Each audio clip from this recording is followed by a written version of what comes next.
So, ayun guys. So, let's continue. Papasin nyo, nag-jump tayo kanina. So, good afternoon na pala ngayon. Kanina morning pa. So, ayun.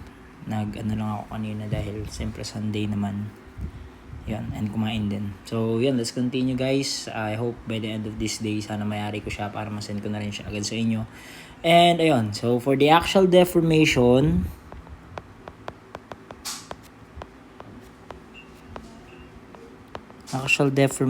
this is for situation number 9, okay? Situation number 9 tayo dyan. Okay guys. So kung mapansin nyo kasi, ito rin yung same problem kanina. Balikan nga natin. Ito rin yung same problem natin kanina dito. Ayan. Okay. So yung force siguro na to is balikan na lang natin. Isusulat ko na lang para hindi na natin siya i-cut section para makasave tayo ng time. But yung force natin for AB ay dito sa problem na to is 20 kilonewton compression. Yung para naman sa force natin for BC, this is equal to 30 kilonewton tension. And yung force natin sa DC or CD is equal to 40 kilonewton also. We have compression. And guys, in this case, ang hinahanap sa atin is axial deformation. Since nahanap naman natin yung forces, ibig sabihin, na-solve natin siya using the equilibrium equation, meaning determinate pa rin to, structure natin. So, anong ba yun yung general formula natin for deformation? Diba, we have deformation or the delta lowercase is simply equal to PL over the AE.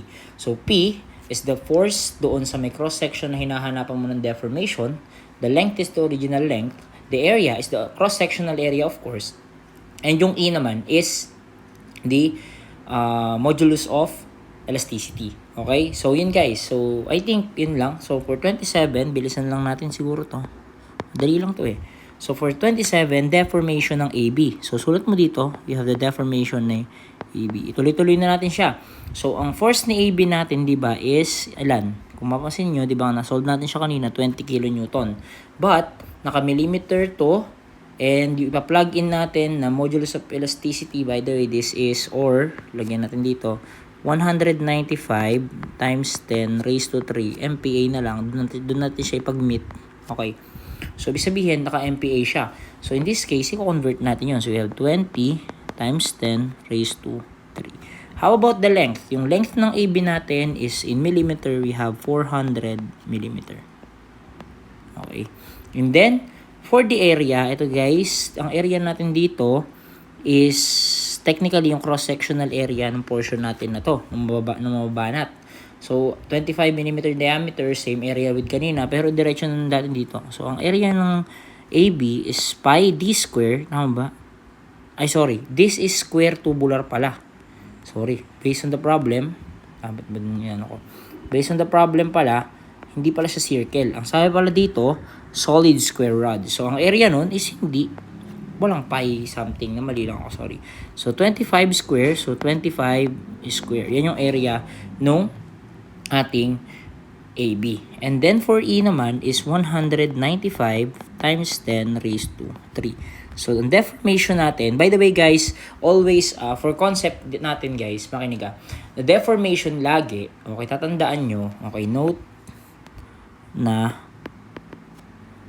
kapag in axial deformation, lagyan natin axial deformation, okay, in axial deformation, pag compression, ibig sabihin iikli ka. Okay, shorten. So, this is negative. Kapag ka naman tension, guys, ito, elongation. So, technically, this is positive kasi hahaba ka, diba? So, tandaan nyo munang mabuti kung ano ba yung force na ginamit natin dito. By the way, this is compression based on our na-solve kanina. So, 20 times 10 raised to 3, we have 400, tama?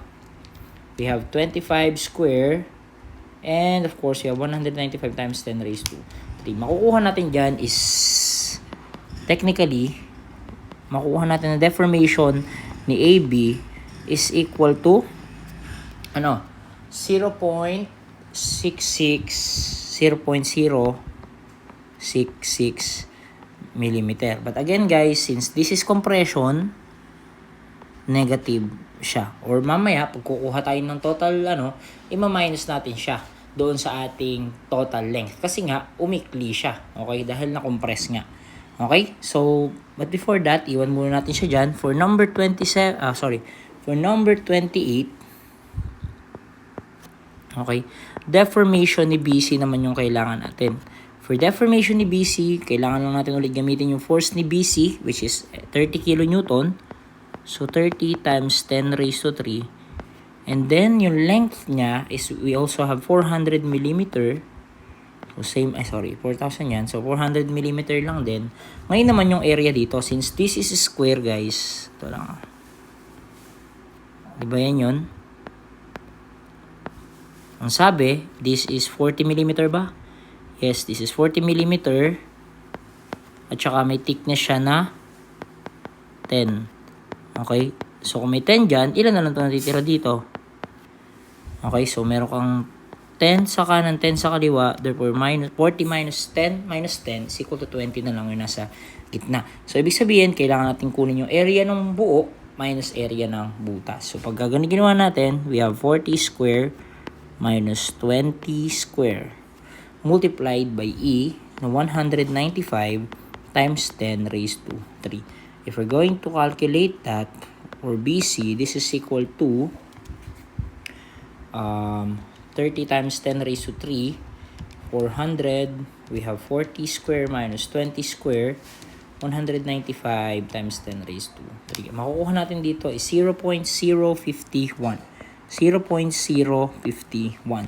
Recall kung ano ba yung sign niya. Kanina tension, ibig sabihin ng tension guys, hinihila natin yung cross-sectional area. Kung hinihila natin yan, therefore, ikaw ay hahaba. Kung hahaba ka, ibig sabihin madadagdagan yung length mo. So, that's positive. Okay, next. For number 29, dali lang, di ba? For determinate, medyo madali siya. For number 29, determine the deformation at CD. So, technically, ganun lang ulit yung gagawin natin. Force ng CD ay 40 kN. So, we have 40 times 10 raised to 3. We have 400 na length pa rin. Now, this is still square. So, 20 square lang siya. Wala kang naman minus. Solid naman yan. And then, 195 times 10 raised to 3. So, okay. So, this is equal to CD is equal to 40 times 10 raised to 3 times 400. We have 20 square. And then, we have 195 times 10 raised to 3. So, this is equal to 0.20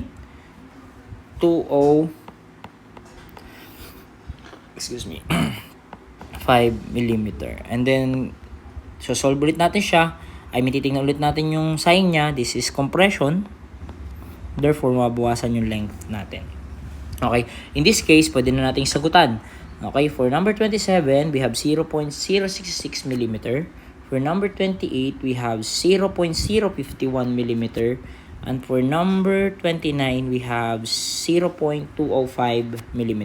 But hindi dun kasi natatapos yung problem natin. Kasi kung titingnan nyo yung number 30, ang sabi, determine the total deformation. If kukunin natin yung total deformation, okay, total deformation, di ba gagamitin natin yung total deformation ni AB plus yung total deformation ni BC.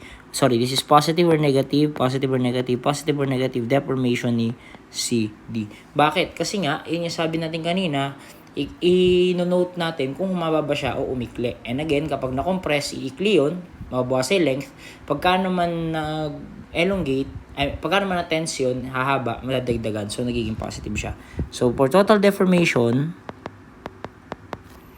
okay, for total deformation, unahin natin siguro si AB. Si AB guys ay 0.066 compression. So therefore, negative 0.066. And then, para naman kay CD, positive siya kasi na-tension siya. Yung humaba siya ng 0.051. So plus 0.051. And again, for letter C, or for CD, umikli ka ng 0.205. So, minus 0.205. So, ang total deformation is negative 0.066 plus 0.051 minus 0.205. So, ang sagot is negative 22. So, total deformation, total deformation is negative 0.22. Meaning guys, ang sagot natin dito is negative 0.22 mm. Bakit sir kailangan pa isama yung Kailangan pa isama yung negative? That's to include kung ano ba yung naging deformation. So kung tatanggalin mo yung sign, it should be 0.22 mm shortened. Okay? Pagka ang question guys is 0.22 mm shortened, sa choice is 0.22 mm shortened, kahit wala nang negative, basta nakalagay shortened. So yun guys, yung para sa ating first or situation number 9. Okay? Okay guys, for situation 10 naman, a compound bar consisting of bronze, aluminum, and steel segment is loaded actually as shown in the figure. Use P is equal to 50 kilonewton. So I think okay. Iset muna natin siya as P. Pwede niyo namang i-plug in na agad to dito, which is pero okay lang din naman kung i-analyze siya as P. In this case guys, diba pwede natin itong putulin. Okay, from left to right na lang ulit tayo. Parang ganoon lang sa ginagawa natin. Ibig sabihin, kung ito pala i-consider mo, meaning, ano yung mga force na include yan? 3P. Kung 3P pa kanan yan, ilan yung kailangan ng cross-section mo na to para i-resist yung 3P na yan? So, technically, this is 3P. Okay, or in this case, towards the cross-sectional area, ito yung punit natin. Ibig sabihin, ikaw ay compression. Okay? So, medyo madali lang. Next is, paano naman pag hinati natin tong aluminum na to? Pag tingin mo dito guys, ang force na makikita mo lang dyan is yung P, yung 3P, saka yung P. Okay? Okay, pagkahin natin mo. Sir, yung 3P na to, huwag niyo papansinin yan guys. Kasi once na ibinalik natin yan, once na dito na tayo nag-cut, hindi naman na nakaputol to, di ba? Buo na yan, di ba? Ulit, parang binalik natin siya. So technically, hindi nakasingaw yung 3P na yan kung ang cut mo is nandito sa aluminum. So ang lilitaw lang talaga dyan, it should be 3P at saka itong P na yan. So kung ganun pala, ano mas malaki? Yung P pa kaliwa o yung 3P pa kanan? Siyempre, yung 3P pa kanan. Ibig sabihin, kailangan ng katulong ni P na pakaliwa. So, ibig sabihin, yung force mo is kailangan pakaliwa din na dadagdag. So, kung 3 yun, kung 3P yung pakanan at P lang yung pakaliwa, ilan pa kailangan ni P para maging equilibrium siya with the 3P na pakanan? So, kailangan pa niya ng tutulong sa kanya na 2P. Okay, tama. So, this is still, ito cross-section, sabihin, compression ka dyan. I hope that's clear. Next, paano naman sir kapag ito, pinutol natin. So, ang available na force naman sa'yo ngayon is itong 3P, yung P, yung 4P. Okay, kung ganun pala, ibig sabihin, tingnan natin. Okay, for steel, okay, 4P plus P na pakaliwa, that's 5P. So, ibig sabihin, ano mas malakas? Yung pakaliwa o yung pakanan? Yung pakaliwa, syempre, kasi 4P plus P na yun, so 5P na yung pakaliwa mo, yung pakanan mo is 3P lang. Therefore, nangangailangan siya ng tulong. So, kailangan natin ng same direction na tutulong sa kanya. If ganun, ilan pa yung kailangan ni 3P para ma-counter niya yung force na to, which is 5P. So, kailangan pa niya ng dalawa. So, this is 2P. And again, guys, this is outward the cross-sectional area. This is tension. Okay, yun lang naman yun guys. Sabi sabihin, yung P ni bronze, pag nilista natin yan, yung P ni bronze is equal to 3P. Or, since P is equal to 50, 3 times 150. This is 3 times 50. Therefore, this is equal to 150. And this is compression, di ba? Next is P ni aluminum. Yung P naman ni aluminum is 2P, di ba? So 2 times 50 is equal to 100. Ito naman guys ay compression din. Yung P naman ni steel is equal to 2P is equal to 2 times 50. This is equal also to 100 but in tension. Okay? So yun guys, ano ba hinahanap sa atin? Determine the new length of the compound bar. Meaning guys, kailangan natin kunin yung total deformation nung lahat na yun. Diba kailangan natin positive or negative the deformation ni bronze, plus or minus the deformation ni aluminum, and plus or minus the deformation ni steel.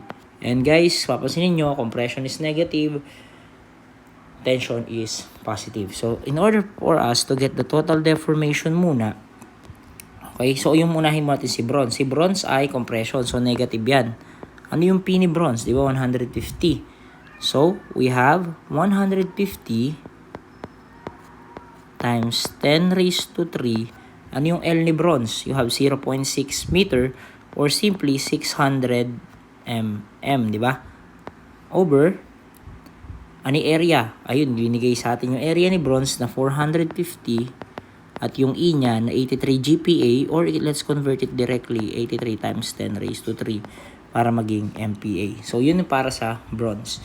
Next is para sa aluminum. So, we still have negative kasi yun ay compression. So, we have 100 times 10 raised to 3. Tingin sa length, we have 1 meter or 1,000 to. And then, you have cross-sectional area. For aluminum, you have 600. For E, you have 70 times 10 raised to 3. So, nakakadalawa na tayo. And then, mapapansin nyo, this is tension. So, paplasan natin to, di ba? Plus yung magiging sa steel natin. For steel, you have 100 times 10 raised to 3 multiplied by the length of steel na 0.8 meter or simply 800 yan millimeter. I hope yung mga ganong klaseng conversions, diretso na agad sa utak nyo, ano? Para hindi na ano. So, this is 300 yung area and 200 times 10 raised to 3 naman itong modulus of elasticity natin. So, solving that, alam nyo guys, ang isang key para mas mapadali yung ano nyo, yung pagsasolve nyo, kasi sobrang haba yan sa calculator. And hindi mo ma-locate kung alin ba dyan magkaka-error just in case. May minsan masisyntax error ka pa dyan sa sobrang dami ng parenthesis mo. So, ang gawin mo, unahin mo to muna. Save mo sa, store mo sa A, store mo sa B, store mo sa C. Okay? Now, for total deformation, unahin natin yung ano. Okay? We have 150 times 10 raised to 3, 600, 450, 83 times 10 raised to 3. Ilan yun? This is 2.41 ata. So, minus 2. Teka lang. So, negative 2.41. Next is yung pangalawa naman. Ano naman yun? So, we have 100 times 10 raised to 3. Huwag nyo pilit isubo sa calculator nyo lahat yan dahil mabubulunan. Kaya mapapansin nyo, yung calculator nyo, lumalaki na yung blocks kasi hindi na kaya ng ano niya. So, this is 2.38 naman. I hope tama itong nakukuha ko, no? Sabayan nyo siya. And then, plus, for the dulo, I have 800 over 300, 200 times 10 raised to 3. So, we have 1.333. So, 1.333. So, in order for us to get the total deformation, this is equal to negative 2.41 minus 2.38 minus 1.333. So, this is equal to, teka, mukhang may mali ako ah. So, sorry, plus pala yun, plus. Okay, so this is equal to 3.457. Ayun, tama. Negative 3.457 mm. Since negative yan, ang ibig lang sabihin niya, nag-shorten. Kung nag-shorten yan, ano gagawin mo dun sa may total length mo? Di ba? We have total length. Ano ba yung total length nung member mo na yan? Di ba? Meron kang total length na 0.6 meter plus 1.0 meter plus 0.8 meter. So, this is equal to 0.6 plus 1 plus 0.8. You have 2.4. So, you have 2.4 meters. Eh, dahil malupit ka, ipa-plus mo yung 3.457 kahit naka-millimeter pa yun. Tama ba yun? Mali yun. Kasi, this is 2.4 millimeter or 2,400 mm. Now, para sa change in length or new length, since alam mo, kahit common sense na lang gamitin, huwag ka ng mga bisa ng formula. Pag shorten, minus, hindi, isipin mo na lang. So, meron kang 2,400 mm nung una, nung hindi pa siya nagbabago due to the axial force. Tapos, umikli ka nga ng 3.457. So, technically, ano yung magiging new length mo dyan? So, ma-minus mo yun syempre ng 3.457 mm. So, this is equal to 4 minus 3.457. So, this is equal to 2396.543 mm. So, ito na guys yung ating sagot for number, ano ba itong number? For number 31. Number 31 na pala tayo, no? Konti na lang. And for number 32 guys, the question is, if the allowable deformation of the compound is 1 mm, determine the allowable P. So guys, babalik lang kayo dun sa kanina, okay? Magiging unknown yung P natin. So, if ang total deformation daw is equal to 1 mm, ano daw yung mangyayari dun sa may force P natin? Diba? We have 1.0 mm. Okay? And then, okay, titingnan nyo Okay, which is equal daw to sa deformation ni bronze, positive or negative deformation ni bronze, positive or negative deformation ni aluminum, positive or negative deformation ni steel. So, ibig sabihin, unahin natin si bronze since, anong tawag dito? Since mag-elongate, since tayo, for bronze, we have compression. This is, di ba, 3P? Tama? Wait lang. Di ba kanina yung nasolve natin, ang force ni bronze ay 3P. So, hindi natin alam yung P. So, 3P. And then, 600. And then, 450. And then, 83 times 10 raised to 3. PL over AE lang din to guys. Pero naka-unknown lang yung P natin. Okay? And then, for we have 2P. We have 1,000 millimeter. We have 600 millimeter square and 70 GPa or 70 times 10 raised to 3. Okay? Next. Plus natin to. This is equal to 2P naman. 800 yung length for the area given na 300 mm square. And we have 200 GPa or 200 times 10 raised to 3 MPa. So, in this case, guys, for P, we have negative 3x divided by 600 over 450, 83 times 10 raised to 3. And then, minus 2x 1,000 over 670 times 10 raised to 3 plus 2x 800 over 300 200 times 10 raised to 3. In this case, kaya naman si shape solve yan.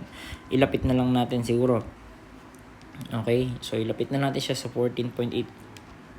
Kasi, kaso naka-kilonewton pala. So, gawin mo ng newton yung ilalapit mo. So, in this case, ang magiging sagot natin is for P, we have 14.62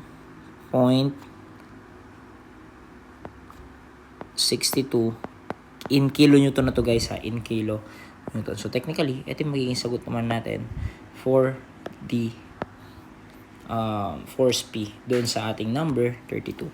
So for number 31, we have 2396.55 yan. Sige, yun pinakamalapit. And then, this is 14.62 kilonewton naman. So in this case, guys, we have the answers. So, yan.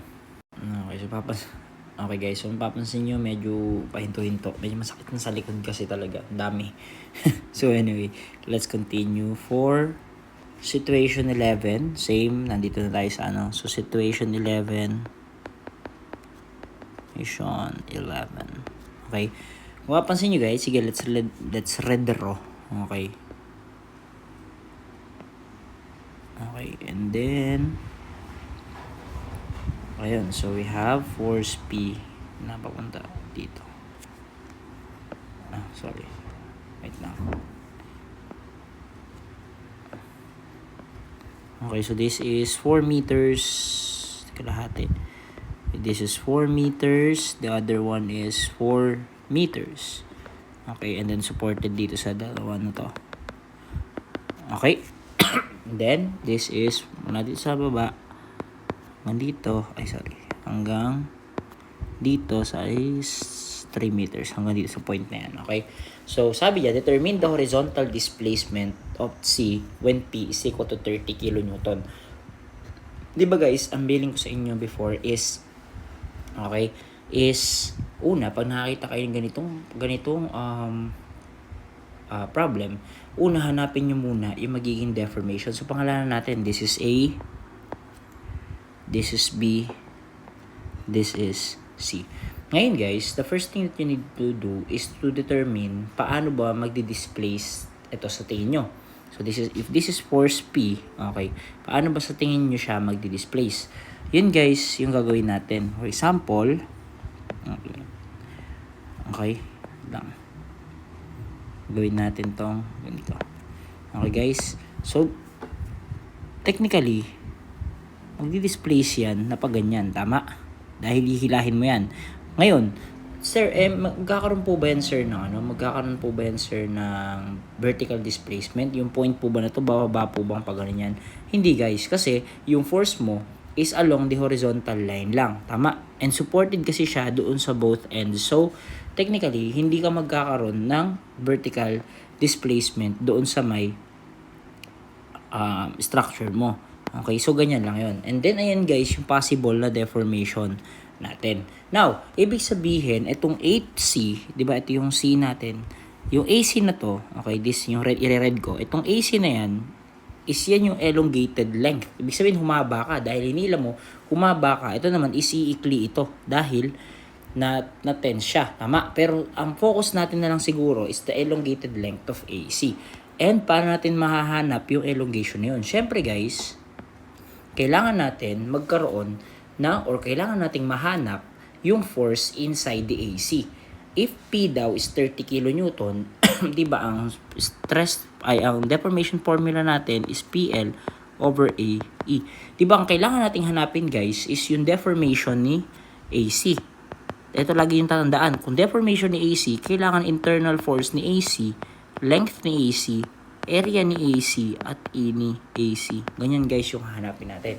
So mag-start tayo guys for the free body diagram. Syempre, kailangan nating hanapin yung alin. Kailangan nating hanapin. Originally, guys, by the way, this is, ano to? Ilang meters yan? Originally, since this is 3, kung kukunin mo yan by Pythagorean theorem, this is 5. At yung slope nga natin dyan is 3 vertical, 4 horizontal, and then 5 yung pinaka-hypotenuse niya. So, ganun lang din. Parang same lang ng yan yung slope din natin. So, by free body diagram guys, pwede mong i-take yung joint C natin. Tama? Pwede mong i-isolate yan kahit di ka na mag-solve ng support reactions dyan. Pag in-isolate mo yan, ang tendency, ganito yung diditaw sa kanya. Tama? This is force P. Pwede ka mag-assume dyan. Again, this is A, C, and then this is B. Pwede ka mag-assume guys. Okay, pwede ka mag-assume ng kung ano direction ni AB at ni AC. But in this case, kung hihilahin mo to the right direction, ano sa tingin mo yung gagawin ng AC na to para ibalik siya sa dati niyang pwesto? De, syempre, hihilahin niya pabalik dun sa may dating pwesto. Ngayon naman guys, once nahihila mo to, ang tendency is didiin ka ngayon dito. Tama? Didiin ka. Actually, aakyat pa ganyan yan. Yung point mo na yan kung wala yung bar BC. Pero dahil nga may bar BC ka, yung bar BC mo na to, pipigilan naman yan na ganyan. Okay? So, ibig sabihin guys, this is 30 kilonewton. So, pwede na tayo maghanap ng ating force muna. Force AC at saka force BC. Okay? Taking the summation forces vertical. By the way, this is, wait lang. By the way, this is 4, 3, and then 5. Same thing dito. We have 4, we have 3, 4, and then 5. So, meaning, if we take the summation forces vertical equal to 0, considering upward positive, 0 is equal to AC, tama ba? For yung force ni AC, excuse me, napindot. 3/5. Di ba kailangan natin yung vertical component? Kaya gagamitin natin slope minus BC. Again, this is equal to 3/5 pa rin. Okay? And then, if we're going to, that's the equation na una natin. Or isi-simplify natin to. Di ba this is equal to PAC 3/5 minus PBC 3/5 equal to 0. This is 5. Okay? Next, summation forces horizontal equal to 0. So, 0 is equal to, kung mapapansin nyo, yung AC natin is pakaliwa, therefore, negative. P, pakanan is positive. PAC, we have 4/5. And then, minus PBC, we have 4/5 as well. Kasi pakaliwa din yun. And plus, 30 kilonewton. By the way, in kilonewton to, gawin na natin yung times 10 raised to 3. If isi-simplify natin to, this is equal to PAC 4/5 plus PBC 4/5 equal to 30 times 10 raised to 3. Solving for that, we have solving simultaneously, magkatapat naman ni AC, BC, tas constant. Pwede na kayong gumamit ng mode 5, 1 dyan. So, yun, gamitin natin. At ang mapapalitaw mo dyan is 18.75 times 10 raised to 3. At ganun din yung PBC natin. Okay, PBC natin, this is equal also to 18.75 times 10 raised to 3. And this is tension, dahil tama yung consideration natin. And this is compression naman for BC. Okay? So, okay na. Meron tayong force sa AC. Now, paano natin makukompute ngayon yung ating horizontal displacement? Okay? So, una, ang sabi ko sa inyo, di ba, ito yung horizontal displacement na tinatawag. Yan. This is the horizontal displacement. Ibig sabihin, yung point na to is nag-shift papunta dito. Ito ngayon yung C prime natin. Ngayon, paano natin makukuha yan? Diba? Ang sabi sa inyo guys is, alamin mo kung alin ba yung yung assumed or deformation na which is itong blue na to, diba yun yung inassume natin. And then guys, i-extend mo yung original length. Okay? And then, ipag-meet mo perpendicularly yung point nung assumed length mo, dapat this is 90 degrees. Okay? Kung ganoon pala, kailangan natin, kung makukuha natin ito, okay, yung deformation AC natin, may chance na masolve na natin by Pythagorean yung horizontal displacement. So, balik tayo dun sa may solving. Para masolve natin si displacement at AB, ano yung AC? Ano yung AC natin? Diba we have 18.75 times 10 raised to 3. At ano yung length natin? We have 5 meters or we have, ito yung length na to. Ito yung length na kabuuan na yan. Yung length ng AC mo. Ito, yung length ng AC na yan. Yun yung hinahanap natin. So we have 5 times 10 raised to 3. Now, for the area naman, binigyan tayo ng area na 120 mm each. So, this is 120 mm square each. At meron tayong 200 times 10 raised to 3 GPA. So, masasolve na natin yung deformation AC. So, this is equal to 18.75 times 10 raised to 3, 5 times 10 raised to 3 over 120 multiplied by 200 times 10 raised to 3. Lilitaw ito bilang 3.91 millimeter. So, if this is 3.91 millimeter, so this is 3.91 mm. Now, i-isolate natin siguro para much better. Isulat ko to dito. Ito yan. And then, lakihan pa natin ng konti. Wait lang. Okay? Sabihin, i-drawing ko to dito. Ganyan. And then, perpendicular distance. Okay? Dapat nga ito ay 90 degrees. So, if this is the horizontal displacement at ito ay 3.91, paano ngayon? So, technically guys, ito yung angle na kino-consider natin yan. This will be the opposite and this will be the adjacent. And ano to? This is the hypotenuse. If that's the case, adjacent and hypotenuse yung given, therefore we have cosine of, ano yung angle natin dito? O, sige, para mas madali, yung angle natin dito guys is kung ano ba yung angle natin na to. Okay? If that's the case, teka lang. Ipahanapin natin yung angle na to guys. Di ba equal lang siya sa, di ba equal lang ang angle na to di sa angle na to. O ngayon, kung hahanapin natin to, di ba that's simply arctangent of 3/4 or opposite over adjacent. Ay, sorry. Arctangent ng 3/4. So, this is equal to 36.87. This is 36.87 degrees. Same dito. Yung 36.87 degrees. Okay, so this is equal to 36.87. So technically, cosine of 36.87 is equal to adjacent na 3.91 over the hypotenuse na sigma h, ay delta h. This is equal to cosine of 36.87. We have 3.91 over x. So this is equal to ilan? Ang tagal. Sige, ulit natin. So this is equal to 5 point. Cosine of 36. Actually, pwede na 3.91 over, but sinisip solve ko pa. Cosine of 36.87. Lilitaw dyan na we have 4.88 mm. So, ang sagot natin is 4.88 mm. So, ito na yun. We have 4.88 mm. For number 30, this is for number, ito yung number natin. This is for number 33. Now, for number 34,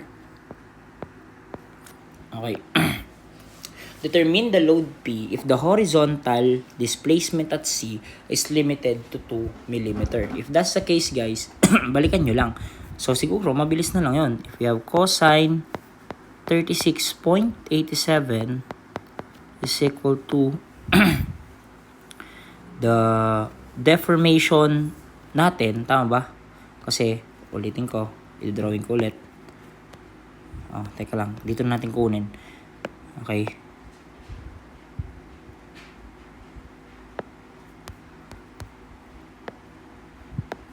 Okay, if titingnan nyo guys, babalita rin lang kasi natin yung problem dyan. Tanggalin ko to. Okay. If yung deformation na to is 2 mm daw to, ilan ngayon yung deformation muna natin as, the horizontal displacement pala, yung 2 mm, sorry. This is AC. Okay. Ito daw, if 2 mm daw to, ano daw ngayon muna? Yung deformation AC. Ba't natin kailangan hanapin yun? Sige, pabalik kasi gagawin natin dyan. Okay? In this case, okay, if meron ka daw 2 mm na horizontal displacement, this is 2.0 mm, ano daw yung deformation mo sa AC? So, technically, ang deformation mo sa AC is equal to cosine of 36.87 equal to deformation ng AC over 2. Or simply, 2 times cosine ng 36.87. So, this is 1.6 mm. Okay? Ibig sabihin, kung babalik tayo sa formula natin, ito po yung 0 mm, i-write ko lang. Ibig sabihin, kung babalik tayo sa formula natin, we'll be having deformation na S ng AC is equal to PAC LAC over over 120 over area times area ni AC multiplied by multiplied by ano tawag dito? Multiplied by the EAC. If that's the case, we have AC. Okay, we have the deformation ni AC na solve natin na 1.6 yan. Ano yung force ni PAC? PAC, length ni AC is 5. And then, we have, we have the, ano tawag dito? We have area ni AC na 120 mm square at E ni AC, we have 200 times 10 raised to 3. If that's the case, ang PAC natin is equal to 1.6 5 120 200 times 10 raised to 3. By the way guys, this is only PAC. So this is 7.68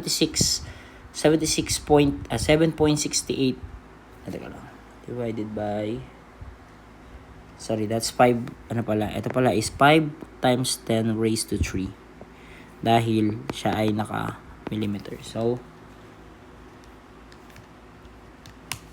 sinolve natin yan, that will be 7,680 or 7.68 kilonewton. However, that's only for PAC. Ang hinahanap natin guys is yung value ni P.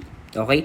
Kung babalikan nyo, di ba PAC, mapapansin mo, PAC at PBC is equal lang naman by magnitude. So, ibig sabihin, pwede tayong mag-extract ng kahit saang equation dito. Okay? Pwede nating i-extract yung equation natin para malaman natin kung ano ba yung value ni P. Saan natin makikita yon? Dito, sa summation forces horizontal. If we're going to get the summation forces horizontal is equal to 0 by free body diagram na ginawa natin kanina, by dito, isa-set lang natin yung P natin as unknown. So, ibig sabihin, for PAC, diba, we have negative PAC 4 over 5 minus BC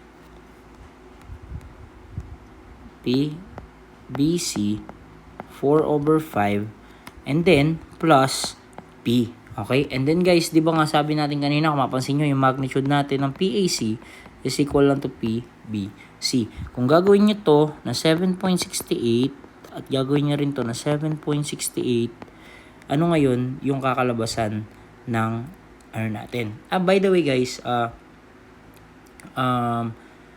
ngayon yung kakalabasan? So, 0 is equal to negative 0 is equal to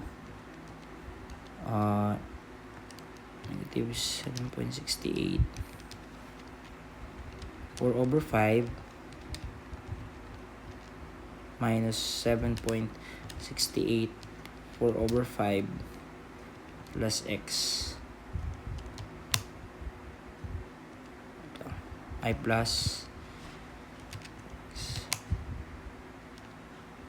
multiplied. Ang litaw is 12.2288. Actually, dapat ganito yung ano, pero wala sa lumabas. So, dapat the force P is equal to 12.88. Kasi ang tinatanong natin is the allowable or determine the force P if the horizontal displacement. Ang hinahanap natin is P dapat. Wala dapat tayong value ni P.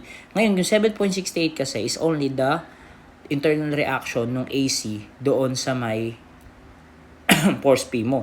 So, kung walang ganun, yung nearest guys na lang ang ilalagay nyo. In this case guys, baka na-omit.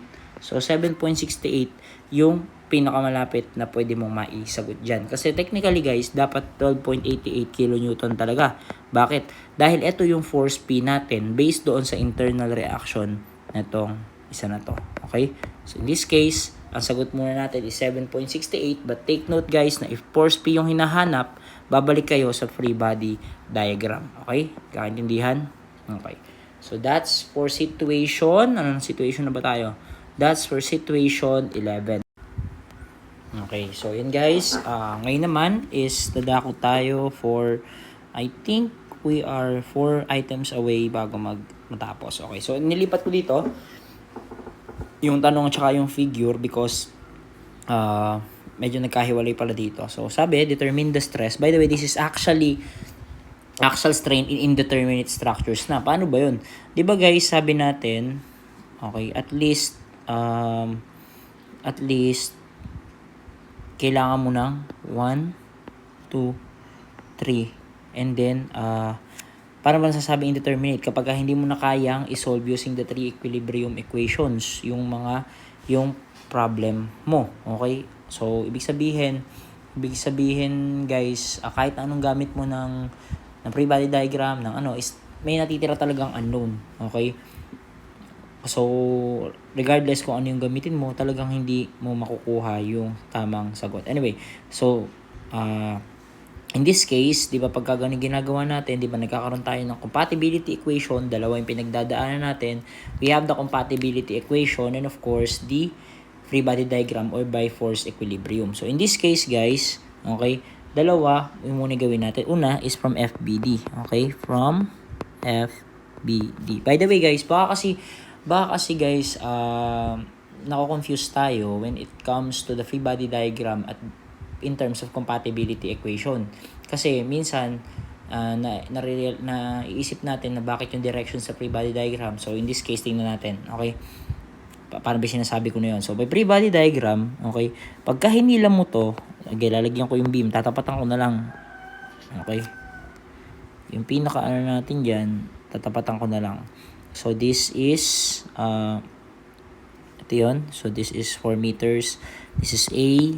Tapatan natin yung B. We have C and D. In this case, guys, okay, pag hinila natin to ng 20 kips, ang tendency niyan, aangat na pag ganun yan, di ba? Aangat to. By free body diagram, ang kinukuha kasi natin, guys, is the internal reaction to the external forces. Ganyan mangyayari yan. So, ibig sabihin, hahaba ito, tapos hahaba yun pag ganun. Ang kailangan gawin ni C is para hindi bumaba, ano yung magiging direction ng reaction ni C para maibalik niya sa dating pwesto? Di syempre, paakyat. And then, ito naman is ano yung gagawin ni A para maibalik niya sa dating pwesto? Syempre, hihilahin naman niya pababa. So, buburahin ko yan muna. Okay. So, ang tendency, sabihin pala, yung direction ni A ay pababa. Okay? This is PA. Okay? Para naman kay PB, ito naman guys is pag hinila mo naman yan pababa, since supported ka yan, ang gagawin naman yan is babagsak ka doon papunta dito. Tama? Babagsak ka sa B. So, ano gagawin ni B para So, pataas yung reaction niya. Okay? So, in this case, pataas tayo kay PB. And then, for PC naman, di ba ang sabi ko sa inyo kanina, kung bababa ito, ano gagawin ni C, itataas niya. So, ibig sabihin, yung internal reaction ni C is pataas. Okay, and then we have pababa na 20 kips. Okay, so in this case guys, pwede na tayo mag-take ng summation of forces. So pagpalagay natin that we take the summation moment at B is equal to 0, considering counterclockwise positive naman. So 0 is equal to, by the way, this is 4 feet. This is 2 feet and another 2 feet. Okay? So, ibig sabihin, 0 is equal to PA. Ito natin PA. Okay? Iikot siya ng clockwise. So, positive multiplied by 4 minus, this is PC. Okay? Minus P C. Plus pala. Plus PC. Dahil counterclockwise then multiplied by 2. Ang maiiba pala dito is yung 20. So, this is 20 multiplied by 4.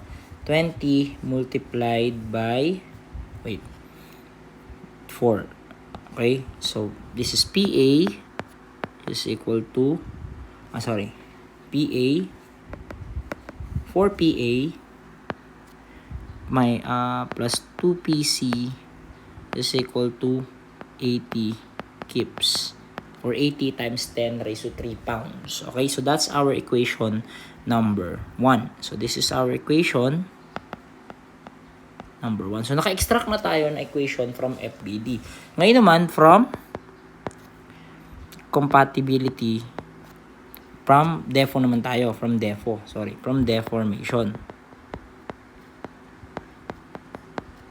Okay? So, tapatan ko na lang din ulit. By deformation, di ba? Ito yan.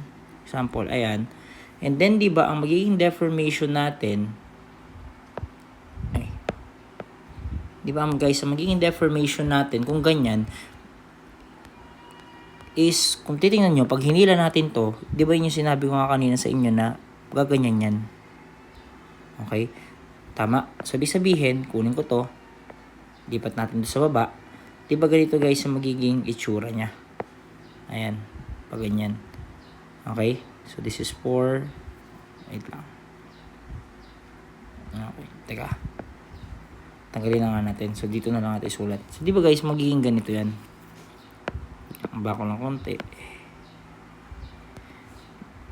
Di ba guys, is magiging ganito yan. Okay. Wait lang. Parang wala siya sa center. Ayan. Di ba guys, ganyan yung magiging itsura natin dyan. And then, again, this is A. This is B. Di ba meron ka ditong C. Tapos D. So, ibig sabihin, okay, this is 4 feet. And then this is 2 feet.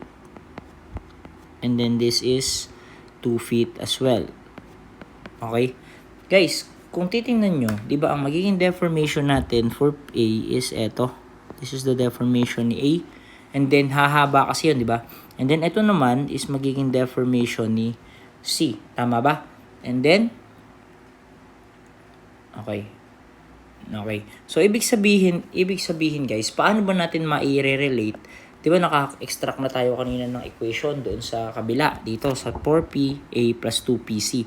Ngayon, paano natin i-relate? Di ba this is PALA over AAEA. And ito naman guys is equal to PCLC over AEC. Di ba ganyan? Ngayon, mapapansin mo, yung equation 1 natin, meron tayong PA saka PC. So, parang lumilitaw na yung identical na mga unknown forces natin dyan. So, technically, pwede natin silang i-relate. But paano?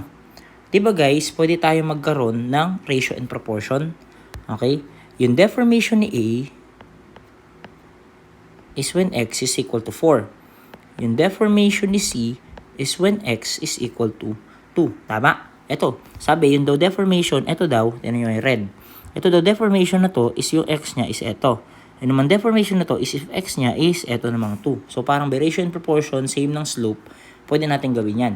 So by simplifying, this is 2 delta A is equal to 4 delta C. Okay? Delta yan guys ha. Delta, ibig sabihin change. And then lowercase, naka-lowercase lang. So 2, di ba pwede mo itong gawin as PA, LA, over AA, EA, and then equal to 4 PC, LC, over AC, EC. So, okay? So, yan guys yung ayan guys yung maging working equation natin dyan. So, teka lang, iasog ko lang siguro ng konti para hindi siya maging crowded. And then, wait lang. Okay. And then, punta tayo dun sa may sa mga values na. So, ibig sabihin 2. Okay? Ngayon, ano yung PA natin? 'Di ba yung nawawala? So, PA. Tama? Ngayon, ano yung L ng ating A?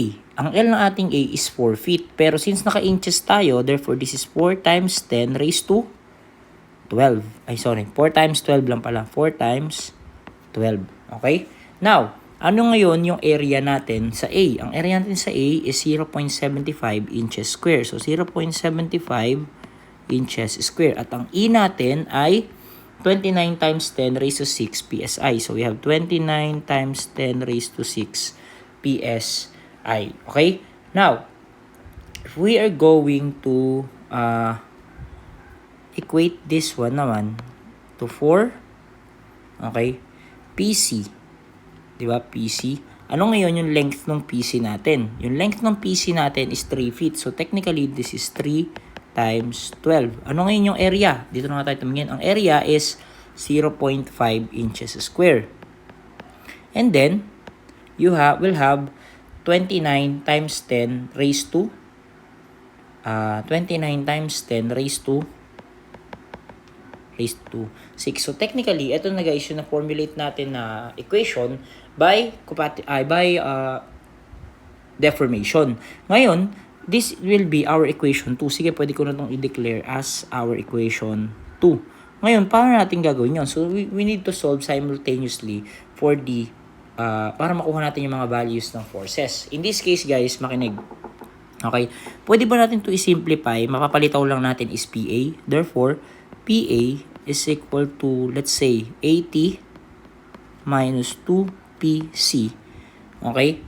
80 minus 2PC over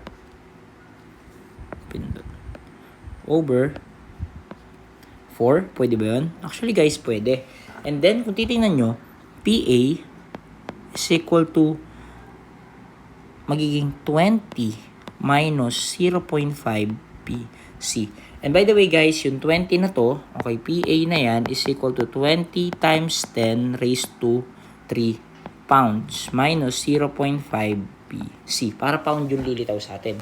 Kung yun pala, pwede ba nating palitan na lang itong PA na to as 20 times 10 raised to 3 minus 0.5 PC. Para ang nawawala na lang natin is PC and PC. So, in this case, pwede na natin i-solve yan. So, sige. So, 2 excuse me. 2 let's say 20 times 10 raised to 3 minus 0.5 ng 0.5 PC or set natin as x times 4 times 12 over 0.75 times 29 times 10 raised to 6. Okay? So, equal to 4. Okay? 4 PC 3 times 12 naman over 0.5 29 times 10 raised to 6. Okay? So, i-solve natin siya. Siguro, ang lilitaw dito na value ni PC, ayun, hindi pala siguro, yun pala yun, PC is equal to 7272 pounds. 7272.72 pounds. And, ipa-plug in natin yan, therefore, PA, okay, ayan yung una nating PC, pero hindi pa yun yung hinahanap natin, ano? For PA, di ba ang sabi sa atin, PA is equal to 20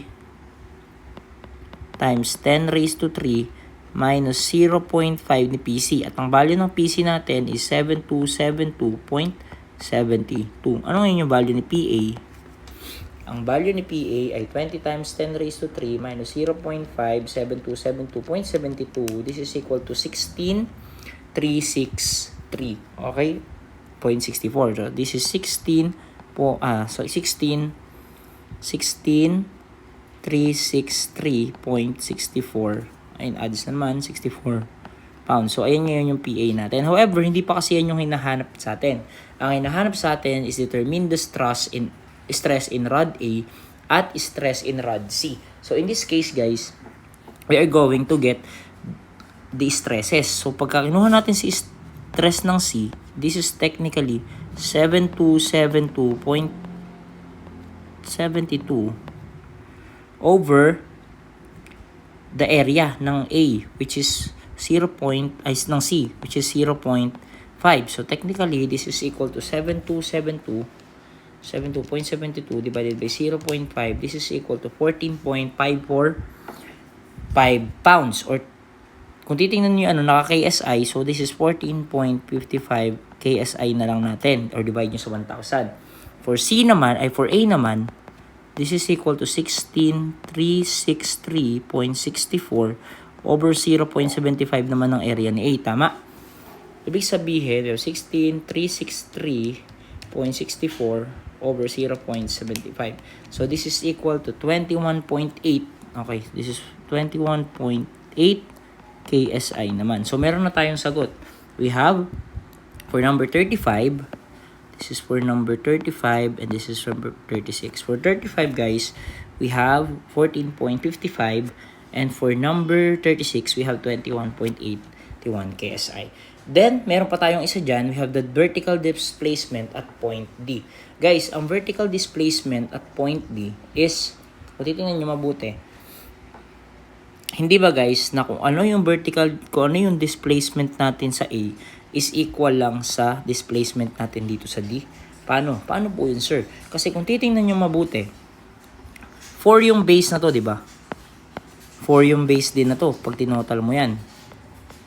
Diba? So, technically, same sila ng slope, same sila ng magiging magnitude ng y dyan. Pero, hanapin na lang siguro natin, okay, for number 37, alam natin that the deformation ni A is equal to deformation ni D. So, ano ba yung deformation ni A? Yun din yung sa deformation ni D. Ano yung P ni A? We have 16,363.64. Ano yung length ni A? We have 4 feet. So, 4 times 12. Tama. And, ano yung A? We have 0.75. At ano ngayon? Yung ating E. Ang E natin ay 29 times 10 raised to 6. So, we have the deformation ni A. Ay, may nagluluto na naman. Tatawanan nyo na naman ako. Sama yan. Nasa bahay tayo. 16,363.64. 4 times 12 over 0.75. 29 times 10 raised to 6. So, this is equal to 0.036,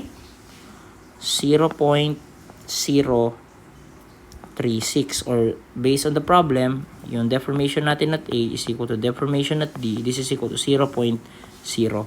Ito yung sagot natin. Ito, tapos, ito. Okay, in this case, guys, for ang magiging sagot natin ay 0.04. So, that's for situation number 12.